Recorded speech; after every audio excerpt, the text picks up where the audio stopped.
Alright guys, welcome back. We are going to finish up our monkey character, and to be honest, we already finished him up. We are not building anymore. All we're really looking to do is get this image out of Illustrator. So in the last video we already saved, so we actually saved the Illustrator file. So now we want to give you some options on how to get it out. So let's do this first. Let's just do some real basic ones. Now on your layers, I am just going to lock everything out. Anything that I don't want, especially the anchor point guide, I'm going to lock that layer out. I'm also going to hide it. So depending on what we want to actually export, I want that on. So let's just have the background on for now. If I was going to just do the monkey, then I would actually turn that off. So let's just hide that for right now. Up at the top, again, file save just saves the Illustrator document. What I want to do is scroll on down, and then you are going to see export.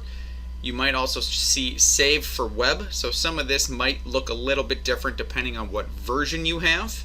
So let's just do a save for web. And actually, I'm going to do this. When I do save for web, I usually am doing a ping in that version. So let's take away that background just so you guys can look at transparency.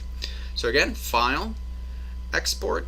I am going to be saving for web. Notice that it is saving my artboard. So I hid my artboard, and now it is bringing that back in. I am going to be doing a ping 24, and again I want that transparency, so that is going to be selected. I am currently clipping to the artboard, so notice that little click. If I clicked off of it, it is going to resize that shape. So if I don't want that top part, so notice that it was a square, that was the 5" by 5" format. If I'm going to get rid of some of that, then I don't have to clip to the artboard. So this is where most of the time I will hide the artboard, because I can clip and I can come back in and adjust it at any point. So that all looks good to me. Again, pay attention to your sizes and your image sizes. I would not be adjusting anything at this point in time. So whatever we're going to save it as, that's kind of the size that it's at. If I tried to bump it up, it could totally mess it up. So just be aware that now we're moving back into the world of pixels. So a ping, that is now an image file, that is no longer a vector file. So just be aware that if all of a sudden I try to bump something up, it could affect it, or it could start looking more pixely. So that looks good to me. All I'm going to do is click on save, and now we just saved a ping with transparency of the monkey. Alright, so that's version number 1. Version number 2. I am going to come on over. Notice that I have an asset export in CC. So for those of you that have CC, all I'm going to do is just grab it all. Notice all of our fun little colors. That is just letting you know that we have multiple colors happening on multiple different layers. Now you will notice that it says Alt drag artwork to generate a single asset. So if I drag them all over as is, it's going to actually separate everything into little mini pieces. So I definitely don't want to do that. So I'm just going to drag it all over. It's going to do a pretty similar process. I'm going to come on down to the bottom where it says launch the export screen. It's going to pop right back up. Again, I can come into artboard. I can just look at that asset. That looks pretty good to me. And this is going to do the exact same thing. It is doing a ping.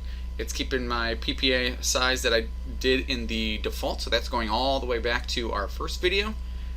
And then I am going to just look, where am I exporting it to? And then export. So that one will actually look really similar to what we just did.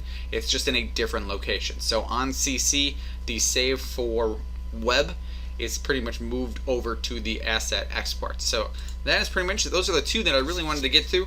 If you wanted to save, let's say a JPEG with the background, all you would have to do is turn on the background, do the exact same thing, export. Let's just save for web. You can do export as, all those will work just fine. I personally do save for this a little bit more. Now notice this one's giving me that full background. I do not like that. I want to just clip that one to the artboard. So now that's going to come back in and clip it. Come back up to the top. I want that to be a JPEG. I don't have to worry about transparency since I have a background. And then I would click on save. Alright, so we are all done with our beginner's guide. We've gone through quite a few different topics in these 10 little steps, and all this is about is practice. We want you to get into that repetition. This will give you kind of a good foundation to start launching into any of the other tutorials on this site. So we do quite a few of these different things. We really try and keep it nice and user friendly, especially for beginners. So if you guys haven't checked out any of the other tutorials on the site, I definitely encourage you to do that. If you haven't tried out any of our challenges, that takes kind of this initial process and then kind of pushes you into that next realm where we can kind of challenge you and walk you through it. So thanks for hanging out, and I will see you guys on the next tutorial.